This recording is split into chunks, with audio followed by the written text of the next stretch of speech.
असं उचलणार आणि असं टाकणार, म्हणून मी ते आणले. आता लावणारा माणूस असं समजून जास्त माणसं नाही तर बघावं. पोरं माणसं ना छोटी पोरं म्हणून हे टेबल लावलं. काल बघितलं ना, एक तिकडं एक त्या गटाजवळ. तुम्हाला तेच सांगितलं मी घालून ते बंदोबस्त केला तर देवी पोहोचतात राहायचा. म्हणून मग टेबल लावून हे केलं.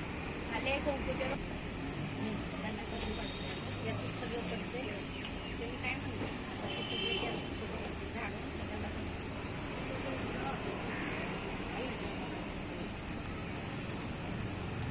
तो दिवा पेटव ना, दिवा. हो, तो दिवा पेटवा ना त्याच्यापेक्षा.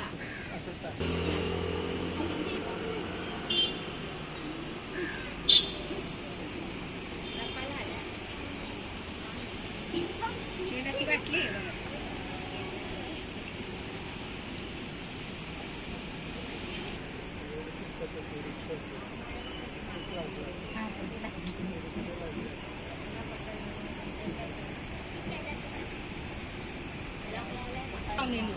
गोष्टी चालंगला अरे ते डीजे वालेला चला ते गाणी पण नाही बरोबर वाजवत.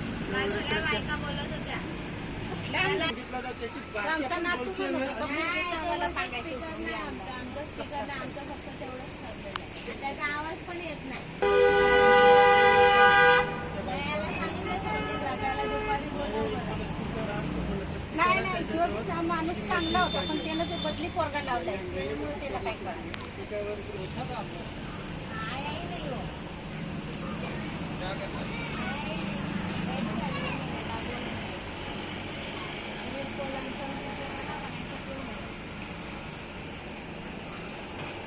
ते कसं तो पण चांगलं आहे पण ते वाजवणार जे मेन आहे ना त्याने यानं गाडी येऊ दिली.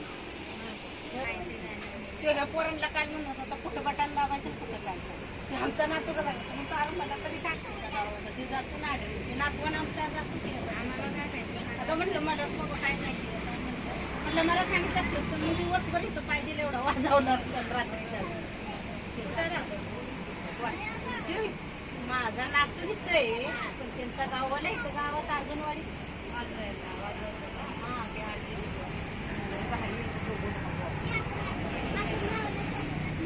आपण समजून सांगितलं आता त्यांना गुजरातची आडम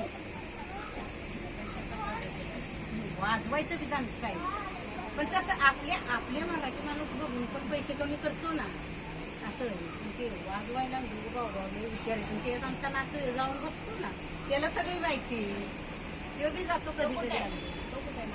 ते आताच गेला इथं चावी देऊन नांगो तो आपला हो प्रेम त्याला इथं वाजव तुला माहिती आहे. मग सध्या काही त्याला